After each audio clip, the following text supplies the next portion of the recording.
Welcome everybody to Robot Builders Night Virtual for Tuesday, March 26th.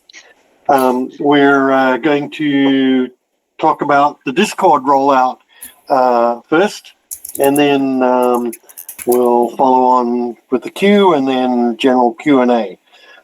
We are recording this, and so if you don't want to be recorded, turn your camera off. Okay, so but I guess before Discord rollout, I just want to say we had a good meeting on Saturday. We were fortunate to have a presentation by Mike Salzman of Kabam Robotics, and he talked about their robot security robot solution, and hope that we can actually get a tour of their facility and where they apparently have these two robots running around continuously. Okay, so onto the Discord rollout. So the comms team feels that we've wrung out Discord enough, and I was starting to get pings from various people on account of us having talked about a Discord rollout in various forums. And so we decided to try rolling it out to at least to this group, and so let me just post a invite, and Kareem, I'm okay to right click on the Discord rollout and then do invite people and paste the URL. Is that the right way to do it? Yeah, that's the way to do it, unless you want to do it to the incoming channel. I mean, we've still got to sort of work this through, but yeah, for right now, I think you can do it either way. The default link will probably last for 7 days. Okay, that seems reasonable. So the idea is, so this was an outcome of last monthly meeting where members asked, is that coming through okay? We got the link. Okay. It works. I was able to join. Great. So this is great. So this is it's a new thing for DPRG, and we're going to see how it works. We hope it will work well.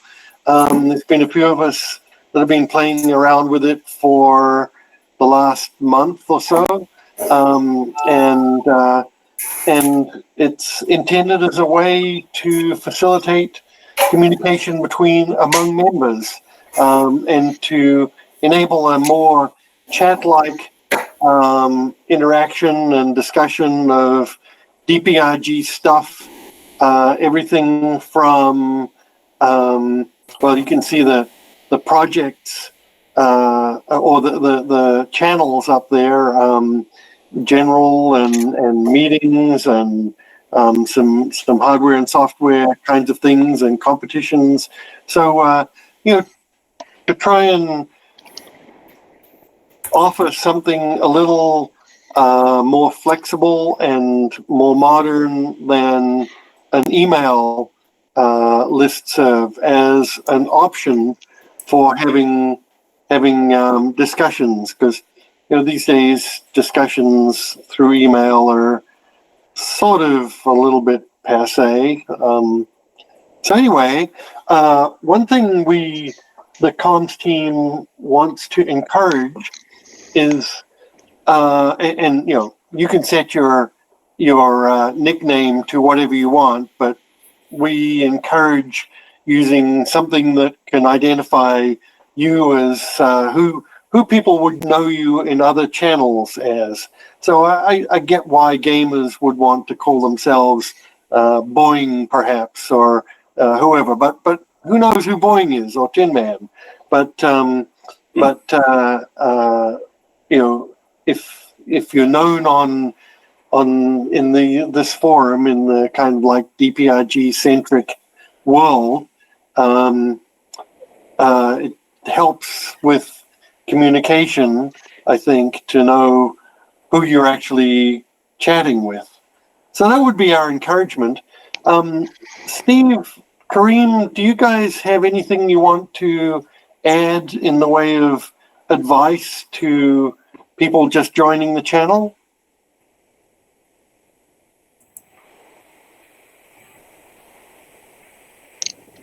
I mean, my only real advice is just to, try and get in there and start participating. Share some stuff that you're working on, and if you got questions, feel free to ask and answer questions that you see.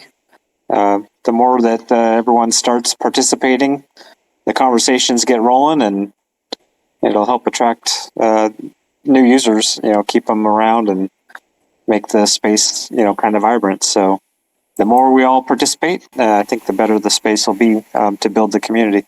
But it's going to take some effort to get it started from everyone. And if anybody's having trouble with anything, just feel free to ask those questions and share your opinions. We want this to be a collaborative effort to sort of find what's best, what's our best usage, our best policies and norms for the club. Yeah. I have a question. Was I supposed to get an email? Nope. No, there's a link in the chat. Oh, a link in the chat. Okay. Gotcha.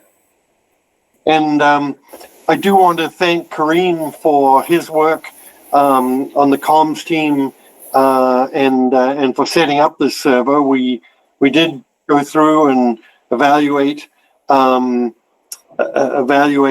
this, and actually 4 different packages. We looked at multiple packages, but we thinned them down to 4 that we actually implemented.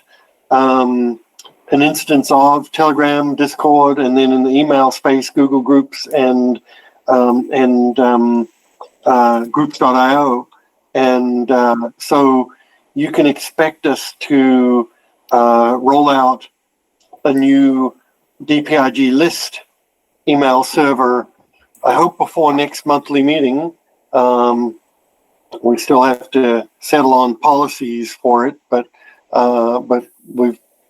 we've settled on DPIG list will transition from the current 1990s era mailman server to Google Groups.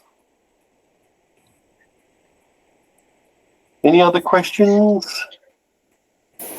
It looks like it works for me, but I do have another couple of Discord accounts, so I may have some work to do to get that right. It's pretty easy to change your nickname to just this particular server. If you don't do it from your global profile, but you right-click your appearance in the members list, usually on the right side, you can change your nickname there. Okay. Yeah, it's more, I haven't been on in a while, and it's asking me for passwords I don't know. Oh, okay. So it's on my side. Okay. Yeah, I mean, we'll see how it works out, but I hope it's going to be a way to sustain ongoing discussion throughout the week, if that's what people want or need, and also to enable people on the channel to reach each other more easily and discuss for whatever purposes there may be. Hey, Doug, welcome. Hey guys. Doug, just so you know, we just announced the rollout of the Discord server, and and I know you're on it, and we're changing your name here to Bing, to Boing. Boing. Boing. We're gonna call you Boing from now on. Yeah. Boing. No, seriously, we just recommended to the group to use a name that's somewhat similar to the name by which they're known in DPIG-ish kinds of forums. And Kareem says you can do that by right-clicking on your name in the list of members on the right-hand side and changing your name there. Okay, I think that's... The thing is, I don't want to change it everywhere. That's the big problem. right. Yeah, Right. don't do it in your global profile. Right. Hey, I just tried going through the link, Paul, and it said invite invalid. That was fast. Yeah. Did somebody delete it? No? Oh. That's weird. I can put another invite out there and see if that works for you. Yeah, I'm trying again. Well, now it says, yeah, okay. Now it says still invalid. Yeah, invite invalid. Let me post I don't know if there's let me post another link. Try this new link that I just put in the chat. All right. Might be something I'm doing. I don't know. Okay. We only have a short queue. Mike had some questions, and that's all we have. Other than that, we'll throw it open for general discussion. Mike, what you got?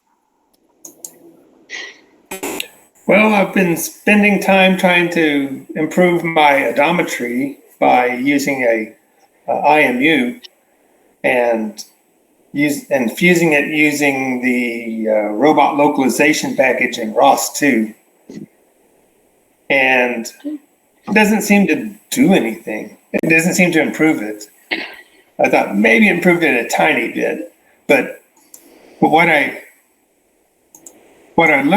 tried to figure out is I said, okay, let's just use the IMU instead of using the encoder, and it just went nuts. It couldn't figure it out. It's like it's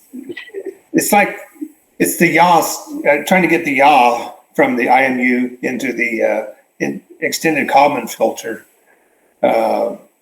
Seems like it's not a valid number, and so I was wondering if it's the quanterion I'm getting from the IMU just isn't compatible with ROS or something, and I need to make some transformation. Yeah, you're probably going to want to convert those to Euler angles. Oh yeah, it was converted to Euler angles. Yeah. Okay, because that's like pitch, roll, and yaw in like negative 180 to 180 or that sort of thing. Oh, well, basically the IMU message in ROS wants a quaternion. Oh, It doesn't ask for a yaw. So I figured it was going to do the conversion. okay. Well, then. And then in the extended Kalman filter, it says, there's nothing about that, but it says to enable the yaw or not. So I clicked enable it, and if I have the yaw from both the IMU and the encoder, it works, but doesn't seem to improve anything. But if I disable the IMU from the encoders and only use it from the IMU, then it just doesn't know what's going on. I'm not surprised. I mean, that's really more for robots that run on slippery surfaces, where you're, especially if you have a skid steer type robot, which you do, but you're running it on a hard surface that's smooth. So your encoders are going to give you almost perfect odometry regardless. But if you're running outside, like on a Robo Columbus robot or something, where you're bouncing around and and it skids on the grass when you're steering and things like that, then your encoders are not going to give you nearly as good a yaw value. And especially when you start traveling a long distance, if you don't know what exact heading you're on, your odometry will end up being way off because it thinks you're pointing this way and you're really pointing, 15 degrees more.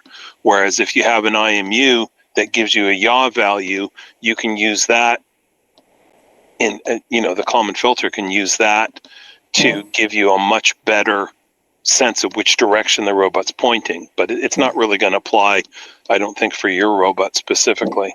Well, I figured it was the wheels might slip when I drag a can and drag it around.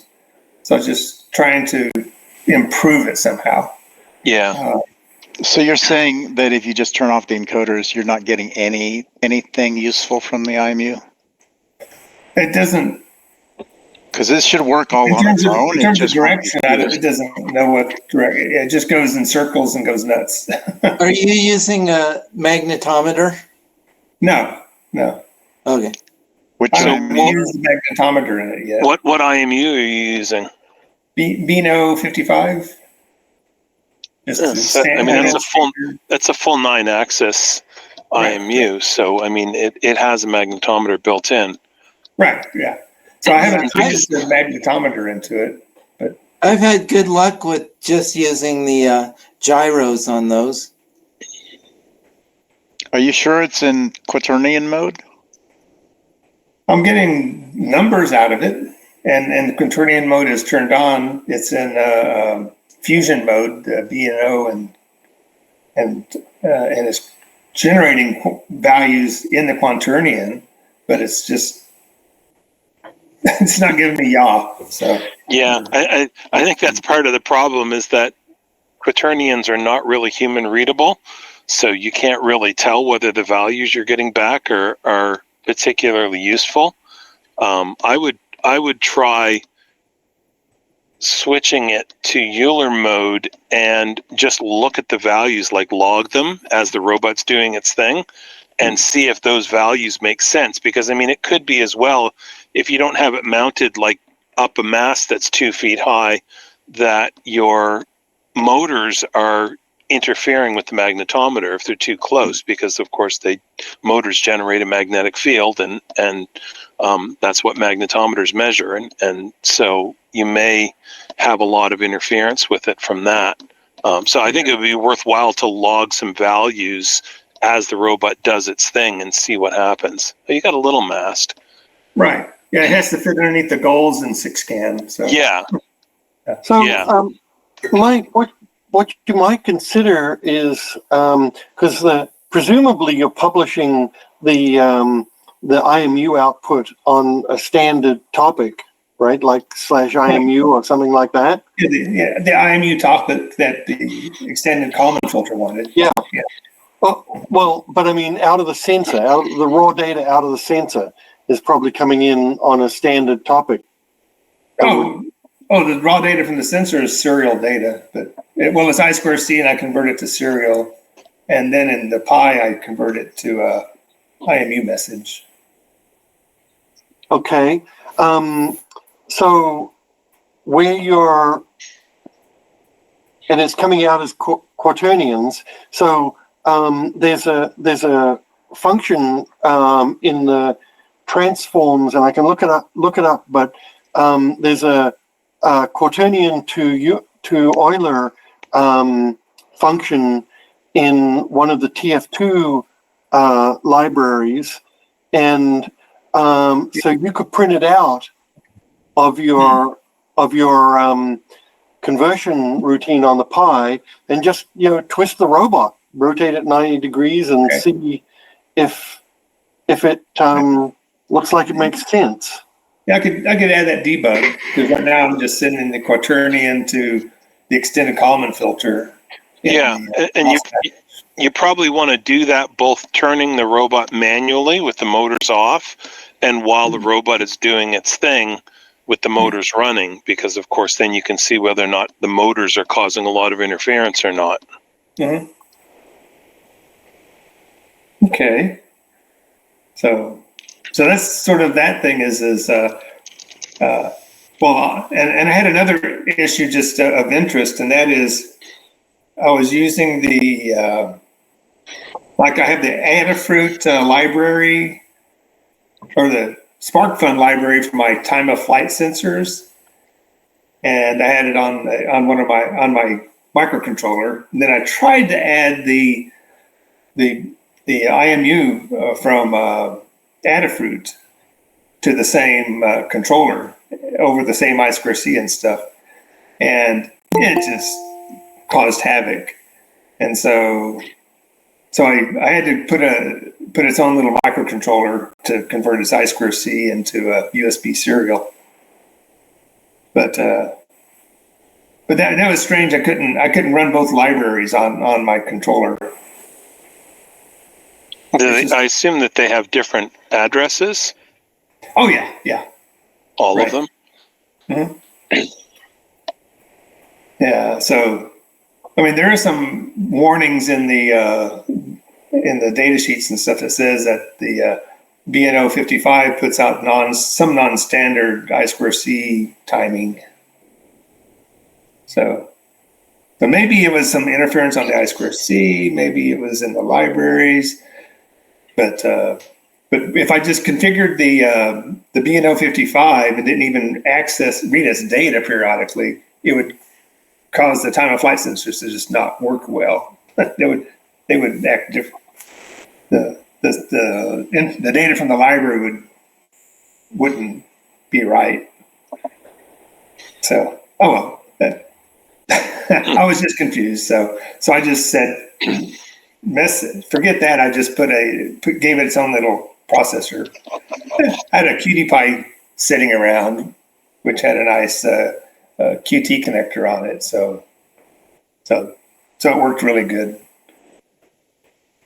Mike, are you trying to read that from Raspberry Pi? No, that's warned a lot. It says the BNO sensor and the Raspberry Pi just don't work. And then if I would have tried to use the serial mode on the sensor and hooked it into the Raspberry Pi, it says, oh, you got to turn off your debug channel for Raspberry Pi because you can't have both serials working or something. So I said, I just gave it its own processor so I could plug it into the USB port.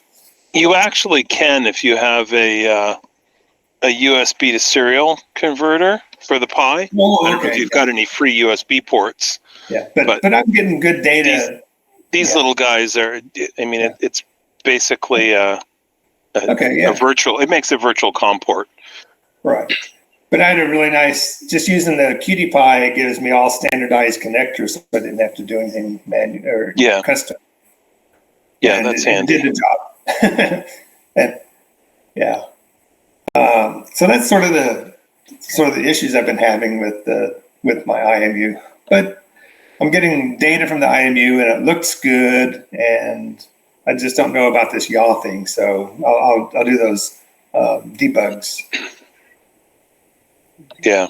I'd be really surprised if the IMU gave you very much, because I'd also, unless you've got really slippery wheels, I doubt you're getting very much in the way of wheel slippage. Right. With your thing. I just wanted to make sure that if it slipped while it's dragging the can around. Yeah. But now I'm working on using my point cloud from my time of flight sensors to try to correct the odometry. So yeah. I'm starting that process, and I think I got a node that'll or a routine. I guess it's a node that'll that's putting out a map to ODOM, and so now I just need to hook it up to the point cloud and to my state machine, because I can only use the point cloud when it's not moving. So I need to know when it's still, and then I can process the point cloud and try to correct its offset within the field, the arena. There are a couple of equations on the chat that might help. Looks like Kareen posted the math for computing Euler yaw from Quaternion, and I posted a TF transformations.Quaternion from Euler, but there's a corresponding Euler from Quaternion in that same TF transformations package. If you Okay. Yeah, because I have two routines that I've been using, one for each direction. That's been working well on other parts of the system for creating the transformations and stuff. So, but maybe to John's point, if your odometry is working well enough and the IMU reports good data, then you're not going to see much of an improvement. So right. I was just surprised I couldn't use the yaw from the IMU because and just have it do a decent job.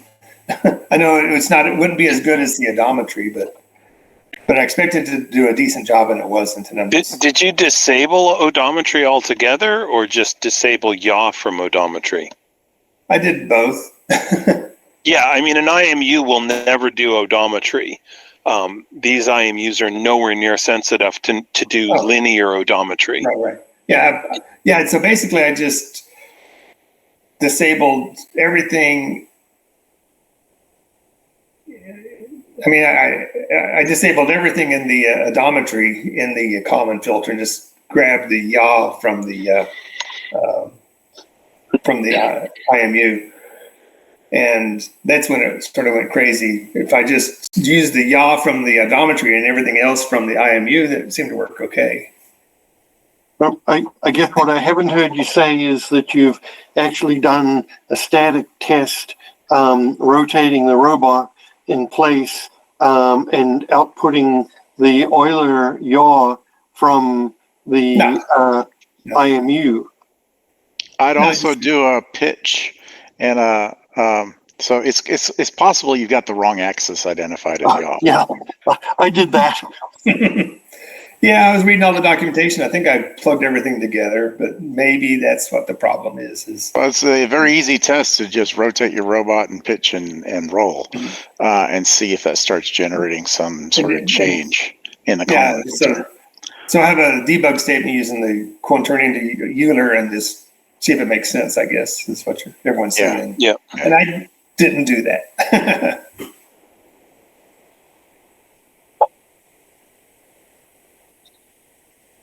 Okay. Yeah, so hopefully by next week I'll have my my do-it-yourself SLAM to basically see the point cloud from the sensors and align it to the walls. Because I don't have to do anything fancy. I just need, because the walls are static and they're perfectly linear. So it's a pretty easy, conceptually easy thing to do. I don't have to do anything real dynamic. So. Did you ever get like to the bottom of the sensor readings changing in a strange way when the robot was in motion?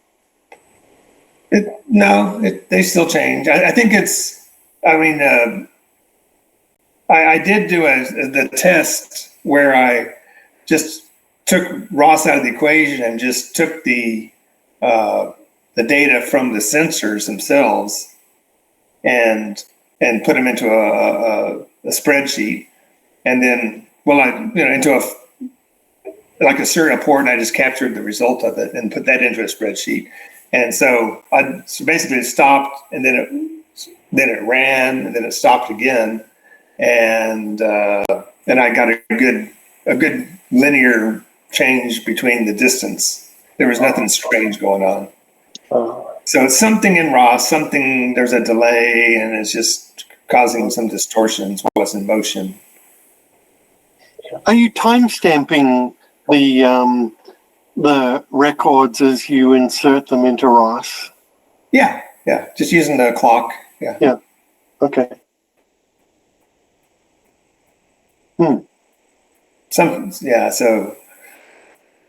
So there's something's going on in ROS that's causing the stuff to be out of sync. So yeah, a lot of stuff. ROS is a complicated beast that if you don't do it exactly like Turtlebot where it does, then you're on your own.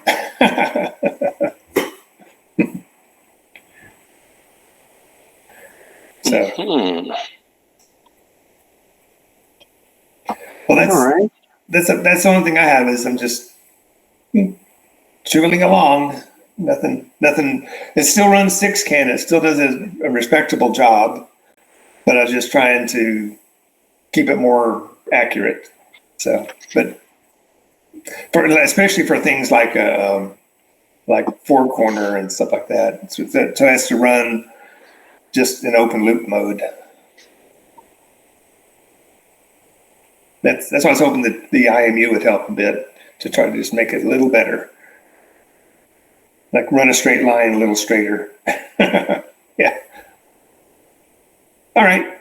Thanks. All right.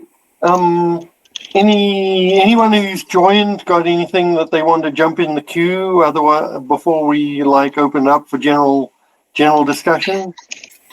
I can just show something simple that I did in CAD. If anybody cares. Let me share Chrome tab, this guy. So this is the part of my, well, most of the RoboMagellan robot that I have CAD modeled, and you can see the the roll bar and the main sort of loop that hold everything up, the Raspberry Pi shroud. Those have all been printed and everything, and the rear support for the printed circuit board. The thing that I changed is I decided that I don't just want to run this off of the motor battery, which is it's a 3600 milliamp hour 3S battery. Now, when this thing was an RC rock crawler, I could run for 3 or 4 hours on that battery. But I think the Raspberry Pi 4 is probably going to chew, with the Oak D Lite and the SSD, is probably going to chew more battery than the motor does. So I decided to add an electronics battery. And so this is the electronics battery here, which will slide in from the back. I had to change the mounts for the back of the circuit board, and this is the IMU mast mount. And so this is a big 5200 milliamp hour 2S LiPo. I don't need a 3S LiPo to run the electronics. So 7.4 volts or whatever is plenty, because this is all getting converted down to 5 volts anyway for all of the electronics. So yeah, that'll give me hopefully 2 or 3 hours of runtime on the whole robot. Is what I'm hoping for. So plenty to do. A full day worth of competition or testing or whatever. So, and these blue bits here, these I haven't printed them yet, but they're going to be the side panels for. I'm going to be printing some shrouds that go down around the wires. And just a second, let me go back here and stop presenting for a second. I have a picture somewhere. This picture right here.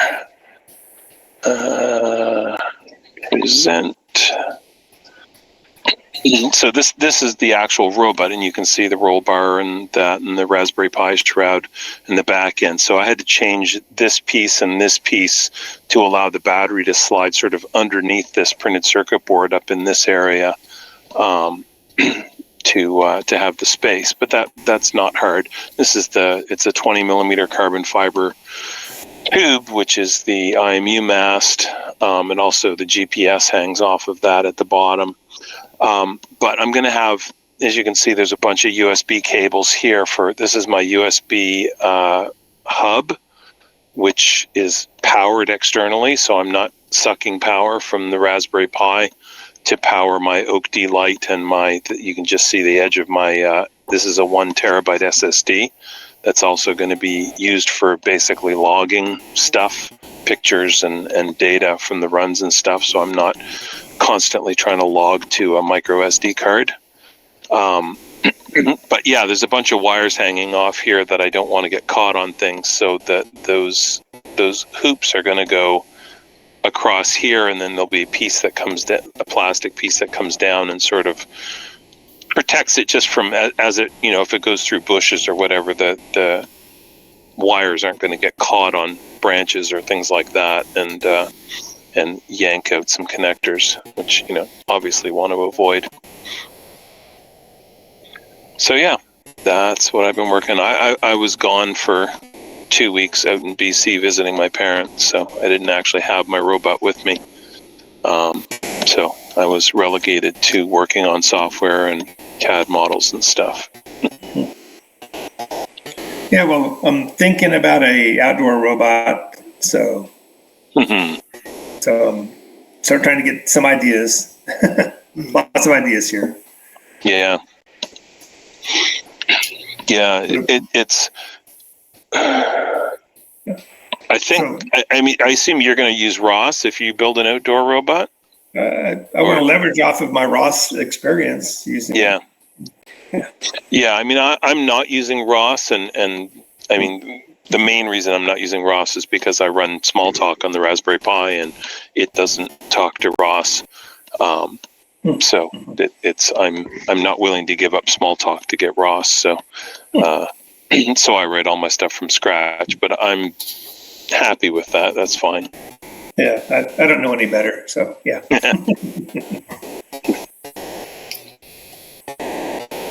Yeah. Oh, Paul, I got something I can show. Yeah, Doug. I want to thank John for his open source project. So. Oh, cool. So I got one, and now I'm going through. I spent some time this week learning about ESP now. So I did find one error on your GitHub. In your window.py file, line 13 needs to be commented out. Cool. I'll have a look. Yeah, and but yeah, you know, it works just like what you showed us, and it wasn't too hard to get it to go. I have a much newer version of that. I haven't published it yet, but I've added themes and the ability to switch, like color themes and stuff like that, and you can create them in JSON files and all that jazz. Yeah, I think right now, for me, the next part is the communication from the robot to this appliance. Yeah, that's what I'm going to be working on now. So I've got a couple of ESP32s and got some good training materials to have them trade sensor readings and stuff. So I do have a question. How much antenna do you need on one of these things? Because all the ones that I have are, just have the little printed board. I don't think you need much antenna, but I mean, I haven't tried it. Yeah. So on my RoboMagellan robot, which is going to be sort of the receiver, I have. I'm using one of the Seed Studio ESP32s, and they come with. They have a micro FL or whatever this little tiny connector is, and they come with this big flat antenna. Yeah. So I'm going to be using that on the robot, and obviously the round screen has its own chip built in. But from what I've seen, people doing tests of ESP now, they're getting 150 meter range, which is for RoboMagellan is ridiculous. Yeah. You're never going to be 150 meters from your robot while it's running.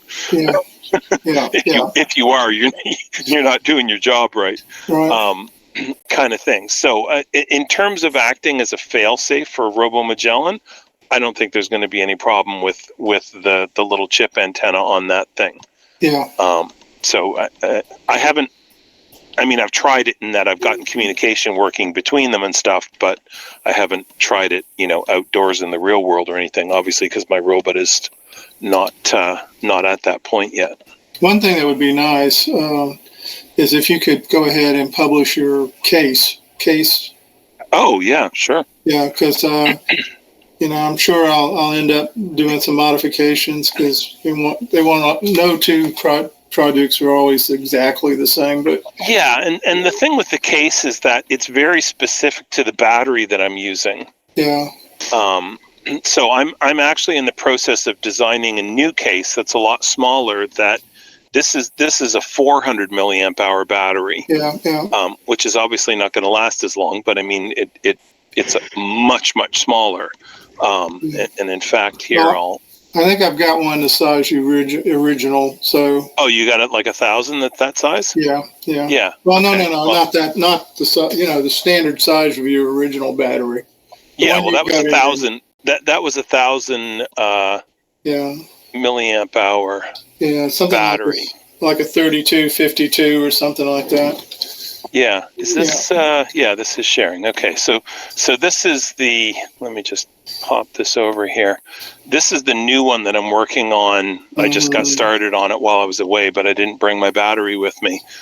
This is the original one, which has. You can see it's got the space for the board there. Yeah. And then this whole space up here is just for the battery.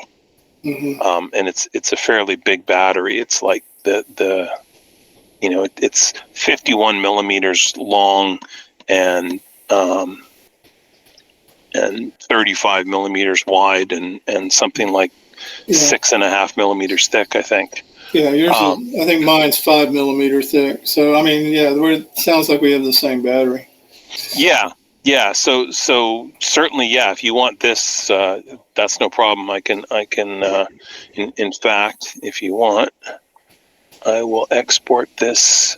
You're okay with an STL, or do you want a step file? Go ahead and make it a step file. Okay. Because that'll make it easier for me to make changes. So that, and then the bottom, I've curved these things down a little bit so it works better as a watch. So I'll export that guy as a step, and then I'm gonna go and take that, and I'm gonna do that, and then go over here to chat. Oh, you know what? Just a second. I got to take the spaces out. My little push thing doesn't work properly when it's got spaces in the file name. Let me try it again. I think I got to learn Onshape. So, and I'll just rename the bottom one as well. Yeah, Onshape is awesome. Okay, and let me push that. Yeah, I saw There you got Murray converted to Onshape. What's that? You got Murray converted to Onshape. Oh yeah, he's doing amazing stuff. Yeah, so that's, and the other thing that I have on this thing, there's this little space here, which is where the power switch goes. Mm-hmm. So I basically have a little slide. I think it's a right angle slide power switch, little tiny thing. Mm-hmm. And I soldered that in line with the positive. Like I cut the positive line from the battery and soldered the switch in line with that. Yeah, I did see that. Now, one of the things that I wasn't able to tell from the pictures was it looks like you're using some of the pins. Yeah. So that goes to this thing over here. There's a connector in this space right here. Yeah. And so I've got basically a ground and two of the GPIO pins from the connector that go around to that. Okay. And so those are for the fail-safe thing. So that I can, push the button. I can tell whether there's something plugged in, and then I can tell when you push the button. Yeah, I'm not sure at this time. I might still prefer to use a RC controller for failsafe, but I'm not sure yet. I'll have to build some confidence. That's all. Yeah. Yeah. Well, I plan to leverage off of that for my outdoor one. I don't know if I'll have time to add it to my indoor one. But Yeah, well, it's something that you can do, at your leisure, kind of thing.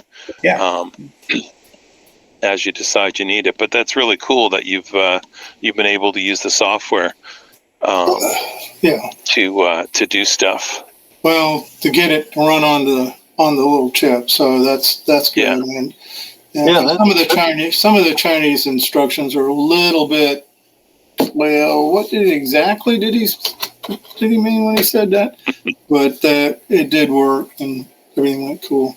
So, Yeah. So let me look at the one that I published, because I'm not sure which line was it that you had an issue with again. it's the window.py. Uh-huh. Oh, from Visual Dialogue, or? Yeah, Visual Dialogue. Yeah, that was an experiment that I did that I didn't end up using. So did I not include that file? Oh, I didn't include that file. Yeah, that's why. Right. Yeah, Yeah. okay. Yeah. Yeah. So that's it's not in use. It was basically a circular chooser thing so it showed a list in the middle, and then there was a dial, and you could move the dial around and choose the thing in the middle. But I decided that it's too hard to use. So I've been experimenting. The whole window chain is a better way of selecting things anyway. Yeah, well, like I say, I thought that when I looked through the code, I said, I think he abandoned this. You know what I mean? Yeah. So it sounds like that's what you did. Yeah. Yeah. Yeah, I also published an architecture sort of document in the README. I don't know if you read that at all, but What name? There's if you go to, it's at the bottom of the README, Okay. on the main page. Yeah. There's a bunch of pictures, and then there's a whole document talking about, I mean, it's a page worth of stuff that talks about the different classes and how they work and sort of the concepts behind them. Yeah, I did see that. Yeah. Okay. Yeah. So, but say if I were going to make your README a little easier, I probably would have put a little schematic on it showing I use these 2 pins, blah blah. It would have made. Oh yeah. Yeah, it's a good idea.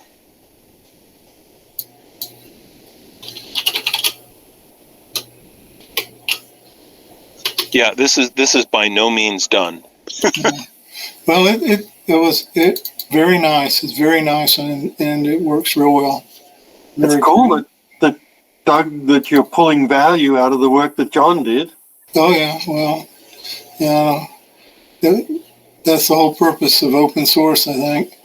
Is to do things like that. But I really appreciate it, because I haven't used MicroPython that much. I have used it with cameras, but not that much. So the code was a good training. Was also a good training. Watching how it was organized and everything was good training. So I really appreciate it. Oh, that's awesome. Yeah. Yeah, and if you have any other questions or whatever, don't hesitate to get in touch. Okay, will do. I don't know if you're on the Discord, but I'm on the Discord now, so I can certainly talk on there. I'm Doug P on the Discord. Yeah, I'm John. Big surprise. Yeah. Yeah. Cool. So that was one thing, and like I say, I do have a link that I'll put in the chat. I'll let other people go, but it's a fairly nice link for introduction to ESP Now. Okay, so I'll put that in and let everybody else can talk on something else while I go find it.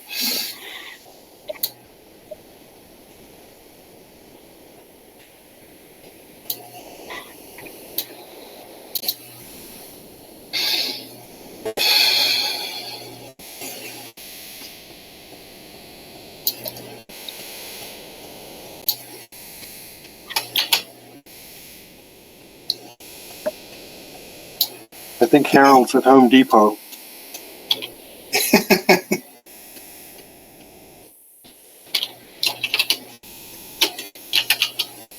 I was watching him earlier. I think he's been there for a while.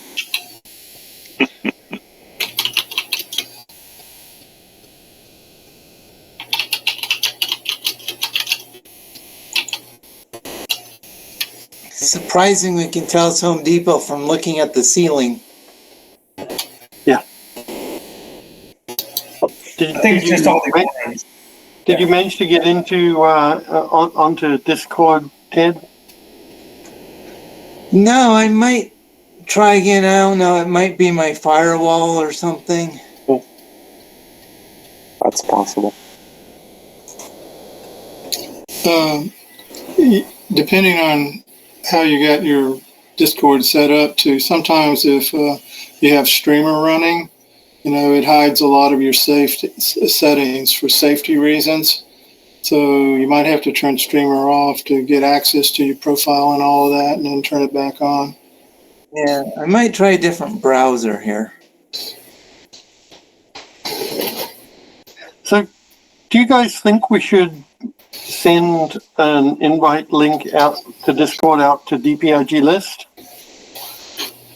Yeah, if you want to, I think that's reasonable. I have been working on the Google Workshare for DPRG, and did you guys get a message from? Yeah. You did get a message from the group? Yeah, I did, and I just tried it just before the meeting and couldn't get in, but I haven't really tried hard enough to figure out what it is. There's a couple of things I haven't figured out. I haven't figured out. So let's say you wanted to if you wanted to get in as Paul Brochure, gmail.com or hotmail.com, it's not clear to me that you can get into it with the settings, at least with the settings we got right now. I have it open for people that are not members, but so a member would have a dprg.org email. So in your case, it'd be paul.brochure at dprg.org. Yeah, right. I tried that and didn't seem like it worked, but I didn't have enough time to really play with it. So Yeah. let me play with it a bit more. Yeah, well, I'm gonna have to play with it more, but it's very circular. You're like, okay, you do this, and then it takes you back to the screen that you've seen before. And then you do something more, and you come back to the screen that you've seen before, and you're saying like, well, what is it doing? Well, it's like I'm going in a big circle and I'm not making any progress. And then all of a sudden you do something, I don't know, and you get another screen, and then you make a little bit of progress. So anyway, we'll see how it goes. So how do you know if you've got access to Google Workspace for nonprofits? Well, so if you log in as your email under dprg.org, you should get like something that looks like a Gmail account. Oh, I believe. Okay. And on the side of the panel, there's going to be chat. There's going to be email, chat, and video, I believe. Oh. Okay, so okay. How to use it like we use this. I'm not even close to that one yet. Yeah. I haven't figured that out. But Paul was going to possibly talk with me later on and see if we can figure that out. I may be able to help out a bit. I've administered Google Workspace for a nonprofit. Okay, good. That would be great, Kareem. I'll make you an administrator, and you can help us set it up. So that'd be awesome. Yeah, I stepped into that, didn't I? Yeah, you sure did. Ooh, I can feel it. It's all over your shoe. All over your shoe. That was Rather than being voluntold. I didn't say admin. I said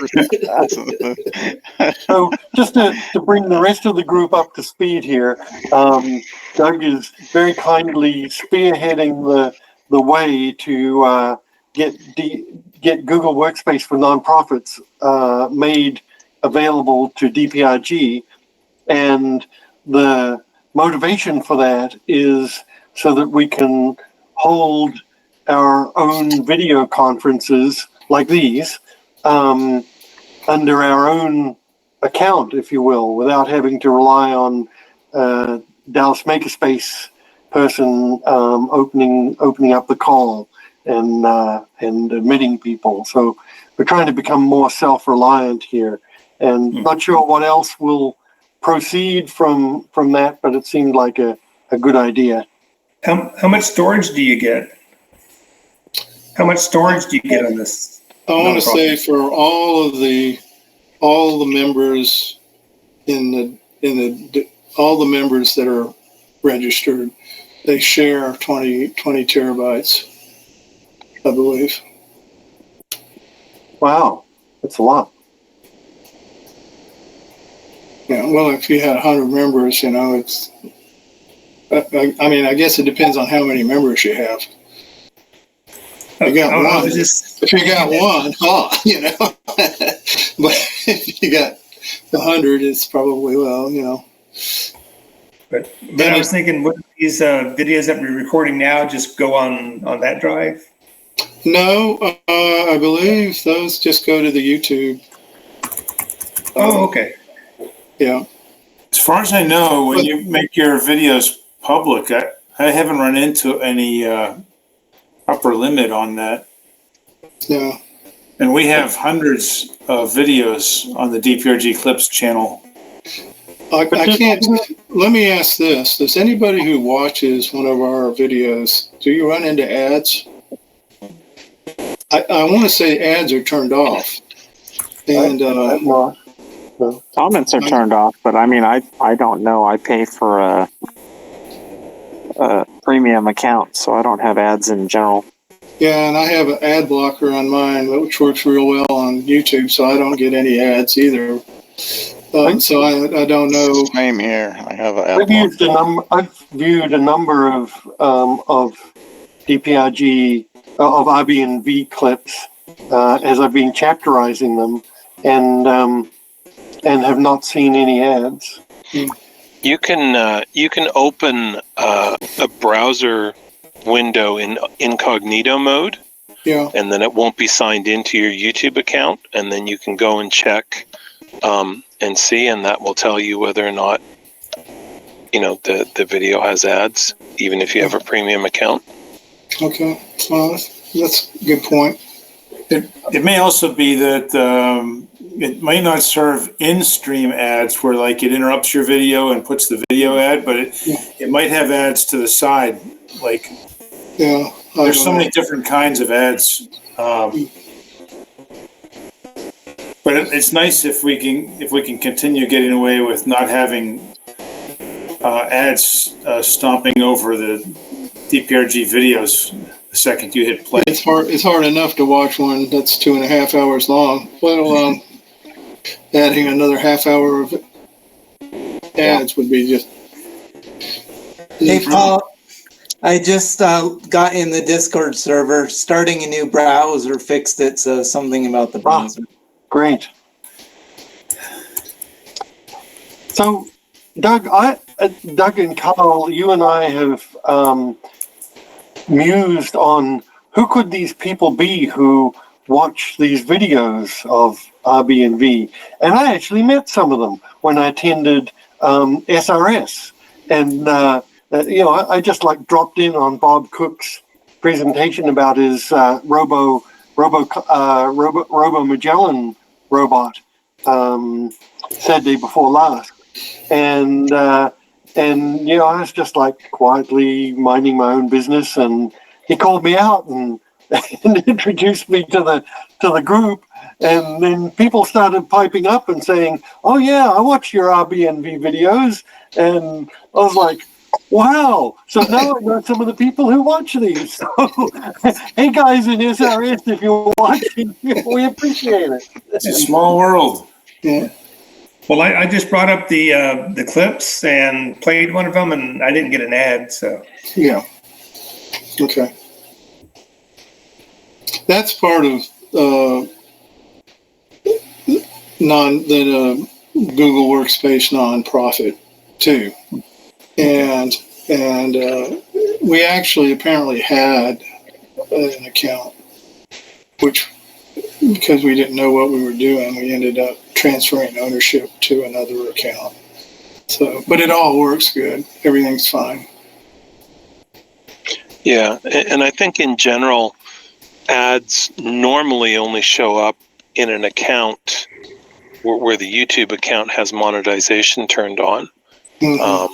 And there may be other reasons why they put ads in front of your video, but in general, it's because you turn on monetization. So therefore, that's where the money comes from, is people viewing the ads. Mm-hmm. but we could make money. Yeah. No, don't want to go there. No, you don't want to go there. Yeah. And it's not easy, because I've looked at that, and it would take, I want to say it's, you've got to have 1,000 subscribers and 4,000 hours of video a year, something like that. Yeah, it's a real large number. It's not 4,000. No, not 4,000 hours. What is it? It's 4,000 views. Yeah. 1,000 subscribers and 4,000 views, but it's a high bar. Before you can even turn on monetization, so I think they've been raising the bar, and that's why. Well, on the other hand, that's why there's so many YouTube channels with such decent content, right? Because only the good ones can percolate, but it's a full-time job to create the content that really is compelling. Yeah. Some people get a little relief with sponsors, like PC Way. Seems to sponsor. I ran into the channel that I posted in here. I only think he's got like 1,300 subscribers, but he does have a sponsor, so that probably helps him pay for it. Oh yeah. Yeah. Well, and if he has 1,300 subscribers and he does a video a week, he could easily get 4,000 views in a year. Yeah.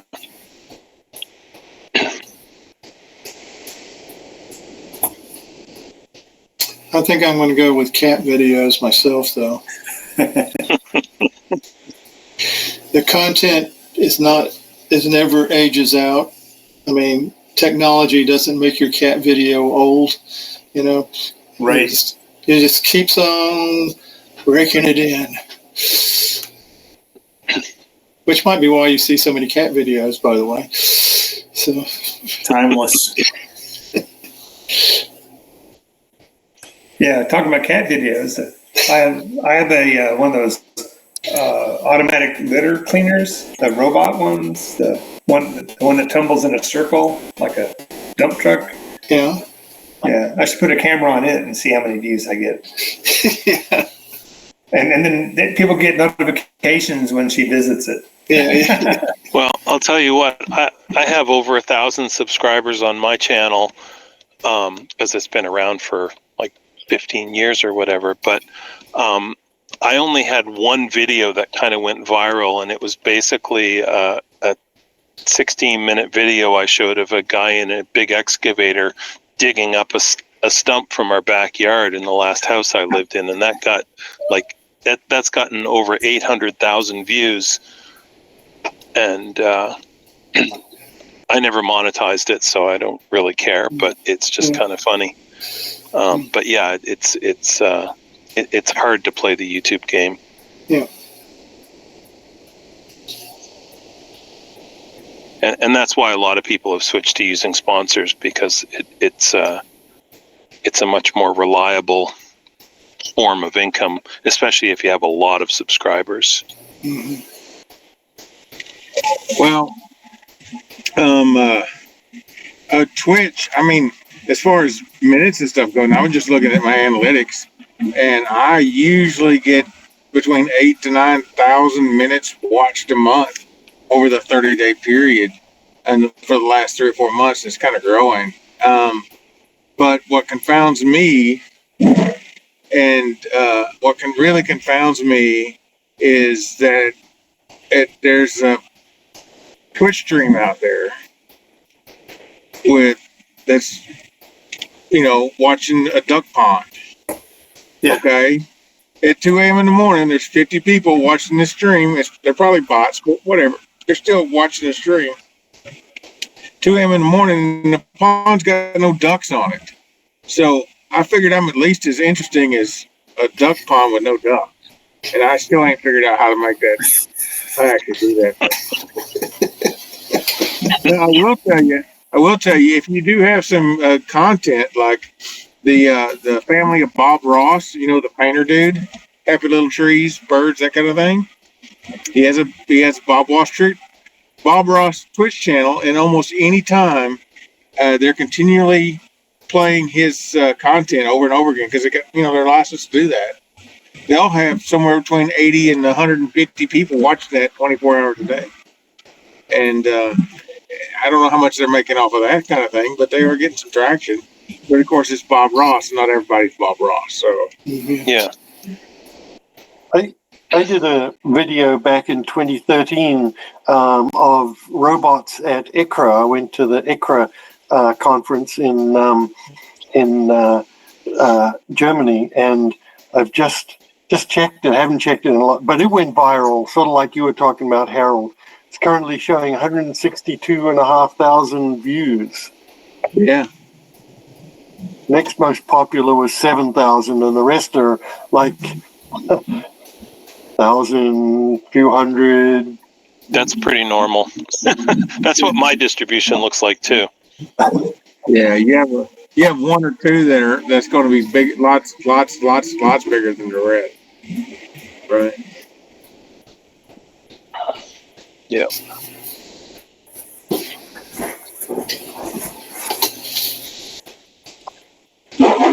Well, I haven't had a chance to do any robots, partly because I was like, well, actually, let me show off my doorbell, because that's kind of fun. That was a DPRG kind of thing, so maybe it's relevant to the group here. Don't drop it, Paul. What? Don't drop it. So I built this for the makerspace because the door to the makerspace is locked, and so it's a remote doorbell that you plug in the doorbell into the wall outlet in the room, in the conference room, and you adhere this to the outside of the makerspace door with some suction cups, and people come up and they push the button, and then it goes boing in the room, and someone lets them in. Does it have a camera? No camera. It's just a plain old $13 dumb wireless doorbell made with Vex metal that I had left over from when we did a visit to Vex Robotics about more than 10 years ago. And anyway, it goes something DP. It's sort of robotish. Uses robot mechanics. Maybe an aluminum star. Yeah, if we heard it ring, maybe a star. Yeah. I saw the light go on. Yeah, it really works.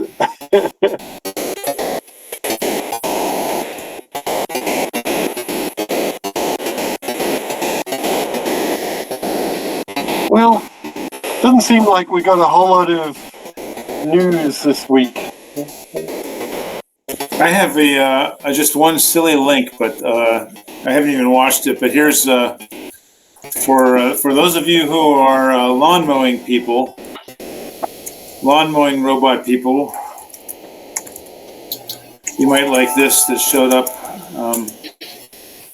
It claims to trim, edge, and blow your lawn for you. It's all in one.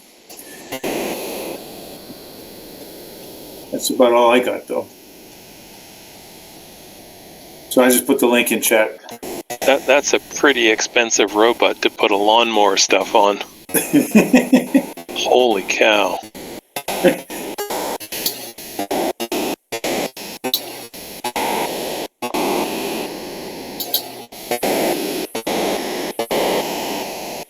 Yeah, fun. Why not?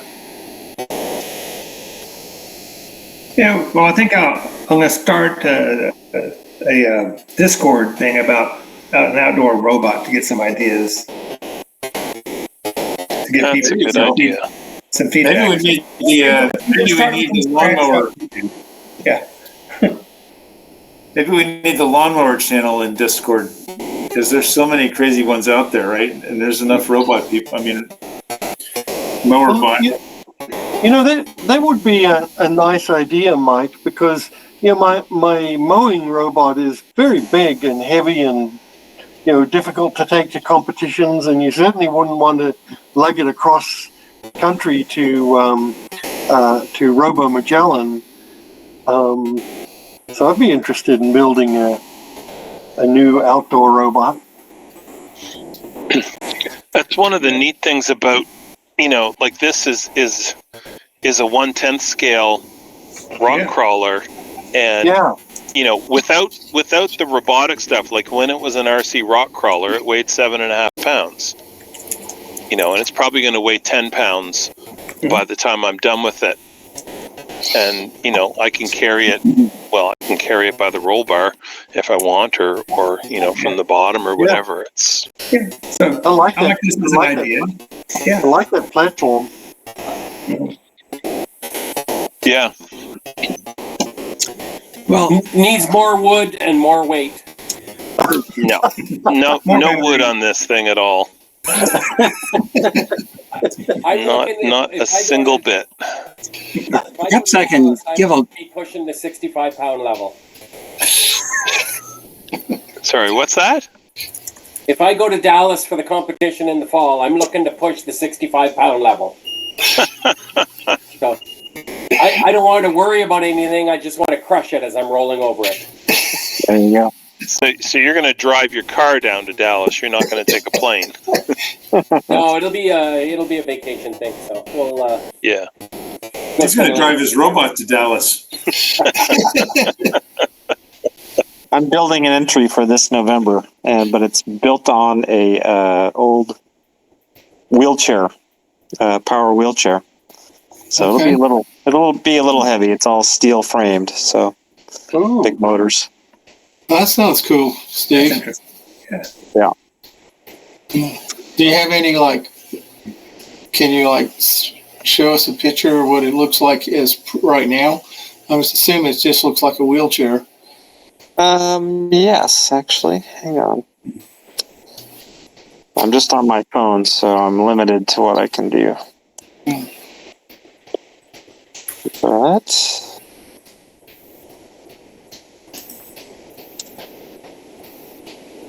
let's see. Share screen. Okay. Oh, we're seeing something. Oh, okay. Wow. Yeah, that's kind of nice. So that's the frame. I got it down to the frame. Put my own motor controller on it, which will be mounted underneath those motors. There's a little space under there where that's going to fit nicely. And then I'm building on the front part that is kind of open framed right now.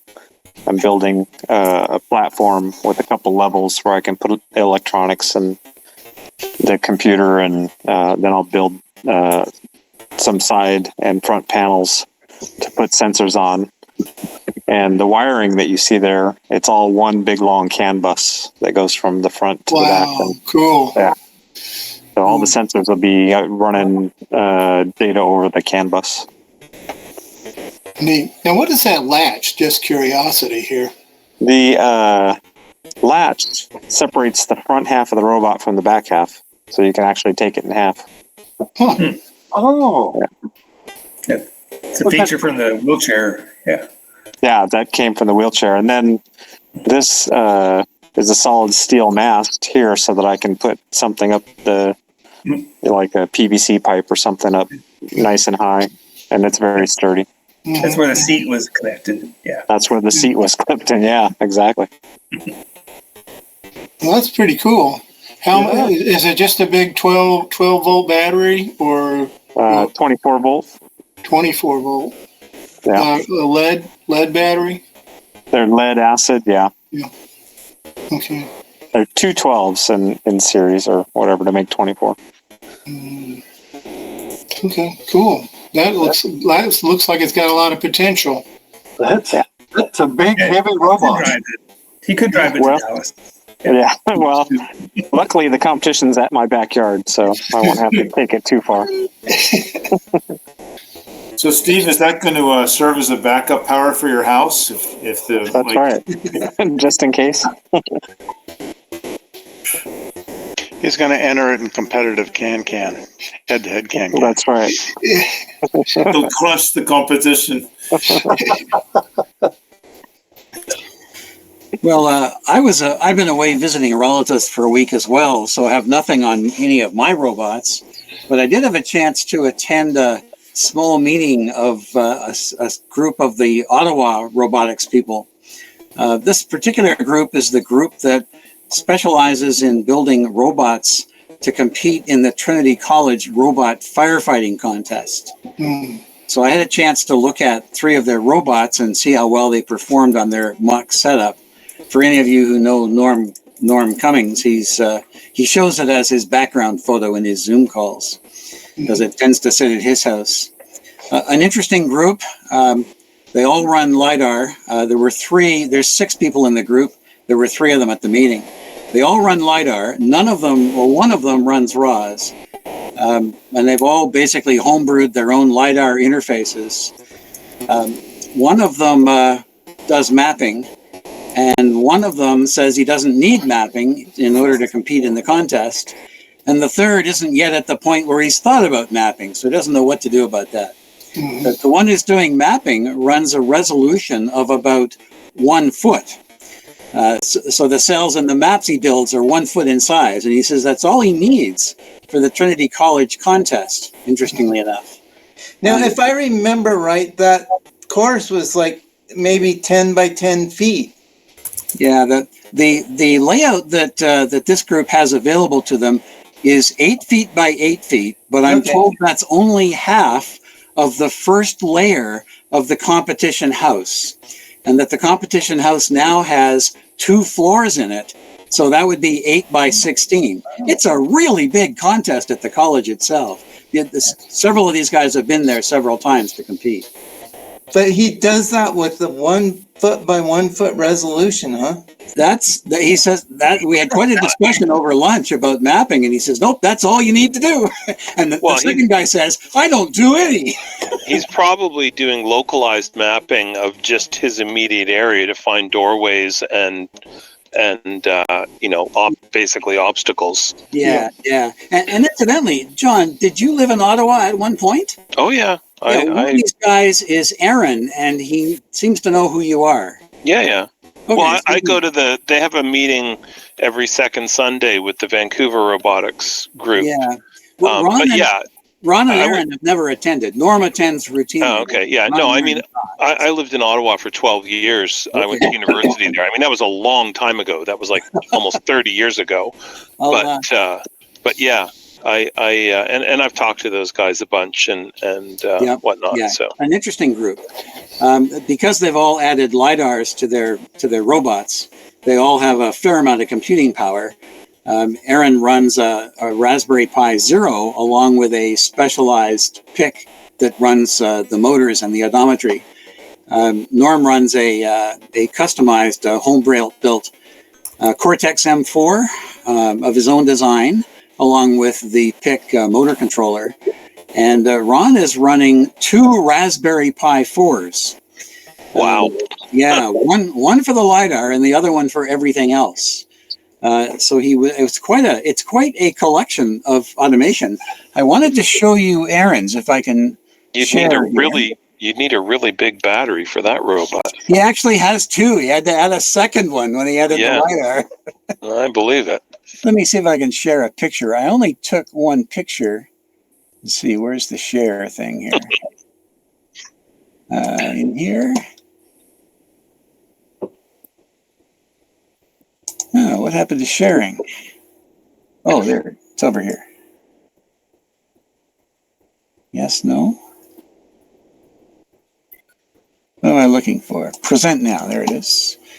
And let's look for a window. This one. I just wanted to show you this because it impressed me. This is the backside of Aaron's robot. He says when he upgraded to the Raspberry Pi Zero, he had a little tiny OLED screen, one of those 1 inch by 1 inch screens, and a great big bare panel. And he wanted to fill out the panel. So he scrounged around and found this big color graphic touch screen. And you're probably familiar, this is running a Linux GUI display now. Right. He says it looks much more impressive. There's a couple of them. Some of that looks still okay. Yeah. But look at all them. They're doing really good. This definitely's come up this one a lot. Yeah. And also these were all laying down. I'm not sure who's talking. It's Harold. I've muted Harold. Yeah, that's the Bookworm screen. Yeah. Raspberry Pi Bookworm. So he also fully 3D prints his robot bodies. Norman and Ron and most of the rest of us are just hay-brewed bodies out of platforms and threaded bolts. But this is a very, very nice looking robot. Cool. I got to run, guys. Sorry, it's late here, and I'm still a little jet lagged. So. Yep. See you, John. Hey, I've got something. I can tell you what I've been doing right fast. 3D printed. I got towers. Things are You trying growing. to show something, Harold? Yeah, I can show you what I've been doing right fast. Not robotics, but I got, if I can show you, I have lettuce growing, 3D printed towers, hydroponics, like the whole thing there. And a food safe bucket down there. There you go. That's what I've been doing. That's Nice. not a bong. Huh? Okay. No, it's not a bong. It's not a hookah. It's anything else like that. I've got came across a video that Ron Grant shared with Doug and me of the giant robot that Doug and Ron and David Ackley and I guess maybe others showed. And it's like at a trade show. You good if I share that, Doug? You're on mute. The old club robot that we built way back. Yeah, Yeah, that's cool. yeah. Did it have a name? I think It it's had a name. Yeah, Roby. Is it Roby? yeah, Robbie, something like that. You seeing that? Yep.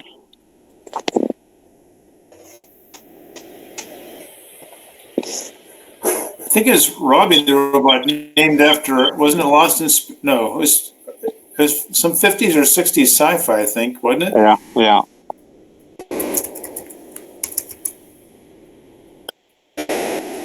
Yeah, this looks like the down in Tyler, Texas. We used to go down there. And I think we set it up down there at the booth that we were running in Tyler that year. Anyway, that was that. So yeah, Robbie the robot was the robot on Lost in Space. Yeah. And that was built by the same person that was just entitled Robot in the movie Forbidden Planet, which is one of my favorite 50 sci-fi movies. Yeah. And recommended watching to anybody that's in the genre. Yeah. So They is just it- call that Robot. Yeah. Is it not a spelling error that it's spelt with one B? Is that correct? I believe so. ROBIE. Yeah. Yeah, ROBIE. Yep. And you can see it's done in the same robot style as our logo. If you look at it, so it's our logo robot. What happened was we had the little club history here. We were looking for a club project, and I said, well, let's build a 10-foot robot. And because we were doing a lot of shows where we would go and set up and do demos and stuff. And darned if people didn't get interested. And before I knew it, we were building a 10-foot robot. And it had one, Will, who's no longer with us, did this incredible shoulder. And he only did one, so we didn't have both arms that could do all of it. But that one arm was, it could do all this. And what we would do is we had, in theory, we had people recognition, where it would see people and respond to them. But we never, it was, back then it was kind of flaky. So what we ended up doing is it would just periodically do, say, random things, okay? And you never have seen somebody's eyes get so big as some little kid who goes up and goes to touch the robot, and the robot says, "Do not touch the robot." And the kid just goes, "Oh!" It was hilarious. We just used to have a lot of fun with that. So there was a laptop. Now we would do it with a Pi, but back then we had a laptop that was running like a webcam camera that was stuck, I think, somewhere where the mouth or nose would be, I guess. And it had the Larson scanner eyeballs, so it would go just like on Battleship Galactica, and so it was a lot of fun. It was a good project. A lot went into it. So, and it does, if you're doing a demo somewhere, it does make a statement. It was very hard to move around. Right. The base was, in my opinion, we wanted it to be safe, so the base was big. It was probably 2.5 by 2.5. So that doesn't sound like much, but it made everything else pretty heavy. The robot itself. Does it exist? Huh? Does it still exist? Oh yeah, it's all up there in the storage. In fact, Ron's gonna take it, hoping to get somebody to help him take it to his place where he's gonna polish it up and maybe redo some of the kind of iffy stuff we did. Oh, if he needs someone, he probably needs a truck to carry it, right? I think he probably does. I know he has a van, but it's a camper van. I don't think he. I've got a truck. Maybe I'll drop you and him a note, and maybe we can meet at DMS one day and throw it in the back of my truck. I can take it over to his place. Yeah, that would be great. Paul, let's do that, because one, it would get it out of there and let him assess the condition and see if anything needs to be repaired. And like I say, this is the year we return back to what we were before COVID, so hopefully we will do one community outreach thingy. Yeah. Surely by now we can make it walk.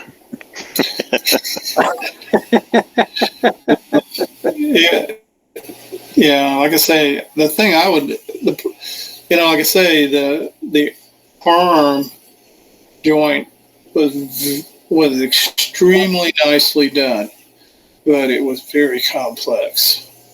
Not sure if it would be the best way to model it now. But anyway, we'll see. So, yeah. So Paul, just You know? Yeah, I'll shoot a mail to you and Ron on that Yeah. thread that we got going, and Yeah. if we can get something going. Yeah. All right, I think we're starting to lose attendees, so I think it's time to call it. Yeah. Okay, folks. All right. Bye-bye. Good night, guys. All right, good night. Good night. We'll catch you next time.